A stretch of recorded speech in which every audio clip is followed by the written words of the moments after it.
से हिंदुस्तान के अंदर राज करना चाहते हैं। मैं आप तमाम कार्यकर्ताओं को धन्यवाद देना चाहूंगी कि राहुल गांधी जी के आह्वान पे हम सब लोग,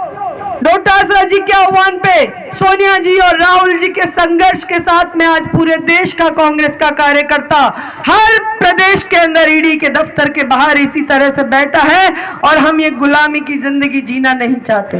इसलिए हमें अपनी आवाज को बुलंद करना होगा, हम लोगों को संघर्ष करना होगा और उस समय तक संघर्ष करना होगा जब तक मोदी और अमित शाह की आंख नहीं खुल जाए। ये ईडी की बात करते हैं, पुलवामा का दंगा हुआ, इन्होंने आज तक उसकी जांच नहीं कराई कि हमारे निर्दोष सैनिक सैकड़ों लोग कैसे मरे, कैसे आरडीएक्स वहां पे कश्मीर में पहुंचा। जिस तरह की घटनाएं इस देश के अंदर होती है, जो केंद्र सरकार को जिनका संज्ञान लेना चाहिए, ये उन बातों पे गौर नहीं करते और घूम फिर के ये ईडी का एक अपने गांव में खेतों में जब वो भजूका खड़ा कर देते हैं कि सफेद कपड़े के ऊपर लकड़ी के ऊपर लगा के एक मटका लगा के कि डर जाओ ये कोई आ रहा है, जानवर भाग जाते हैं, ऐसे ही एक ईडी का इन्होंने बना रखा है और कुछ भी बात होती है उसको आगे कर देते हैं। अगर आप में दम है और इस देश के अंदर 8 साल से राज कर रहे हो तो नौजवानों के लिए रोजगार लेकर आओ। जो महंगाई आपने बढ़ाई है, जो पेट्रोल डीजल का भाव आज 7वें आसमान पे छा रहा है,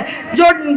गैस का सिलेंडर 1000 के ऊपर हो रहा है, उनके बारे में चिंता करो। मोदी जी छोड़ दो ये ईडी और सीबीआई की धमकियां देना। कांग्रेस का कार्यकर्ता फौलाद का सीना लेके पैदा हुआ है, आप लोगों की इन धमकियों से डरने वाला नहीं है। मैं आप लोगों को साधुवाद देते हुए कहना चाहूंगी, साथियों, हम में जोश है, हम में खरोश है, हम में ताकत है इन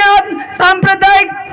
चीजों से लड़ाई लड़ने की और हम मोदी और शाह की आंख खोल के रहेंगे। हमारे नेता राहुल गांधी और सोनिया गांधी जी को ताकत देने का काम आपका और हमारा है, क्योंकि वो हमारी आवाज इस देश में बुलंद करते हैं। इसलिए मैं आपसे कहना चाहूंगी और अध्यक्ष जी को धन्यवाद देना चाहूंगी कि आपने हमें बहुत शॉर्ट नोटिस में बुलाया, लेकिन कांग्रेस का कार्यकर्ता आपके आह्वान पे आया और जिस तरह से आपने नेतृत्व किया है कांग्रेस का और हम सब लोगों के अंदर जो जोश भरने का प्रयास किया है, आपके एक आवाज पे राजस्थान का कांग्रेस कार्यकर्ता माननीय अशोक गहलोत जी के एक आवाज पे कांग्रेस का कार्यकर्ता सड़कों पे उतरेगा। अगर आज प्रदेश कांग्रेस कमेटी पे हमने धरना दिया है, अगर ये दमनकारी नीति इस देश के अंदर इसी प्रकार चलती रही, सांप्रदायिक माहौल बनाते रहे, तो हम हर जिले में, हर विधानसभा में कांग्रेस का कार्यकर्ता अपनी आवाज को बुलंद करने से पीछे नहीं हटने वाला है। मैं इन्हीं शब्दों के साथ में आपसे कहना चाहूंगी, साथियों, एक नारा दूंगी, आप लोग मेरे साथ में बोलेंगे, पहले लड़े थे गोरों से, पहले लड़े थे गोरों से, लड़ेंगे चोरों से। और जो भारत जोड़ो यात्रा की आह्वान उदयपुर डिक्लेरेशन के अंदर आदरणीय सोनिया गांधी जी ने किया था, मैं आपसे निवेदन करना चाहूंगी कि हमको सोनिया जी की उस आवाज पे जब हमारा भारत जोड़ो आंदोलन का प्रोग्राम चलेगा, तब ज्यादा से ज्यादा संख्या में आके इन लोगों को बताना है कि ये कांग्रेस का कार्यकर्ता गुलामी के समय में जब सत्याग्रह आंदोलन महात्मा गांधी के नेतृत्व में चला सकता है, तो आज भारत जोड़ो आंदोलन आदरणीय सोनिया गांधी और राहुल गांधी जी के नेतृत्व में चला के इस देश के अंदर कांग्रेस के कार्यकर्ताओं और आम जन और गरीबों की आवाज को बुलंद करेगा। आपने मुझे यहाँ पे बोलने का मौका दिया और आप सब लोग यहाँ पर आए, उसके लिए एक साथ तमाम मंच की तरफ से धन्यवाद देना चाहूंगी। जय हिंद, जय भारत।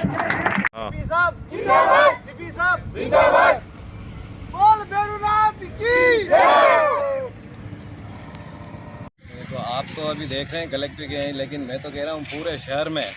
आज पहली बार बारिश हुई और पहली बार भी पूरे शहर की हालत ऐसी हो गई है। यहाँ जो बैठे अधिकारी हैं उन लोगों को ये पता नहीं चल रहा है कि भाई शहर की स्थिति क्या है, ये कमरों से बाहर नहीं निकल रहे हैं। और आज शहर में अगर जाके देखो तो पूरे नाले भरे हुए हैं, पानी बाहर आ रहा है, हर एक कॉलोनियों में पानी भरा है। जो काम 1 महीने पहले हो जाना चाहिए वो अभी तक नहीं हो पाया है। अब जाके इन्होंने सफाई के टेंडर किए हैं, अब इधर मानसून आ गया है और कैसे सफाई होगी भगवान जाने, इनका तो राम ही इनका मालिक है।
सम्मानित स्वराज मीना साहब,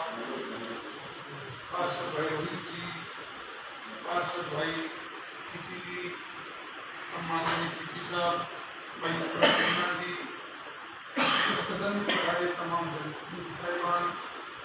युवा साथियों,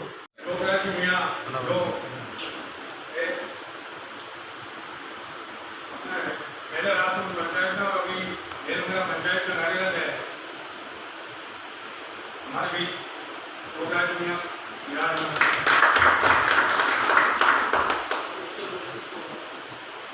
हमारे बीच सोहलाल जी, मीना जी, उनका भी सभागार राष्ट्र में स्वागत। पर पधारे हुए सभी अतिथियों का, मित्रों का, साथियों का मैं हृदय से स्वागत करता हूं, अभिनंदन करता हूं, इस्तकबाल करता हूं।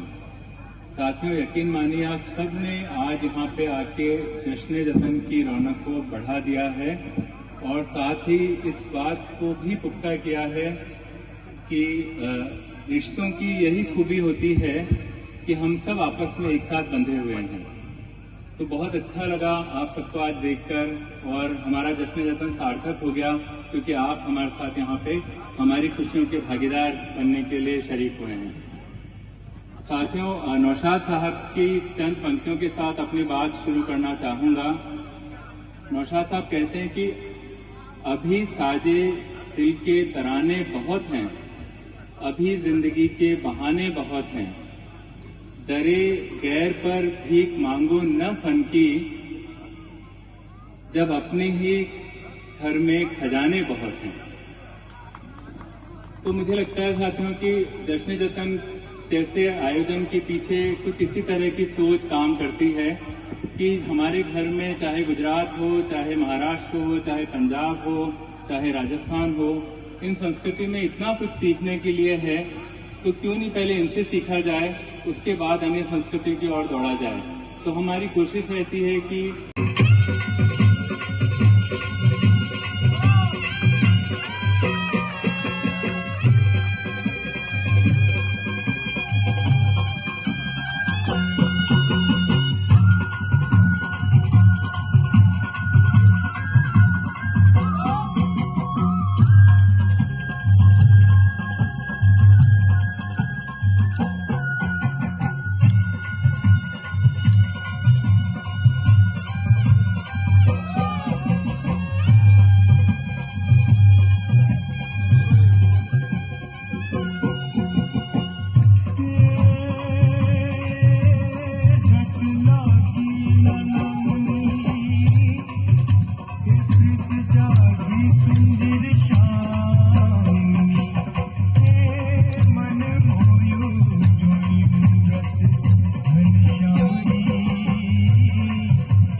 चली कहाँ चोरी चोरी खवा से है बंदी करी